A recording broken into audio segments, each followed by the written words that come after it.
Hello दोस्तों, आज है हमारे चिस का 7वां दिन और आज जो है हम इसका वैक्सीन करेंगे क्योंकि 7वें दिन में इसका वैक्सीन करना होता है। तो आज हम इसका वैक्सीन करेंगे और इसको जो है सुबह ही लेकर आया हूँ बर्फ़ के साथ इसको। फिर बाद में ये गर्म हो जाता तो इसमें बैक्टीरिया आ जाता।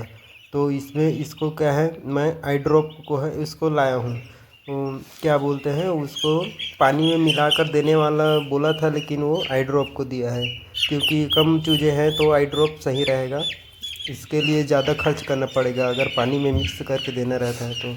अब देख सकते हो इस तरीके से मैं इसको जो है इसके आँख में एक एक बूंद डाला हूँ और 2 बूंद चला जाएगा तो भी से कोई दिक्कत नहीं है बोले हैं।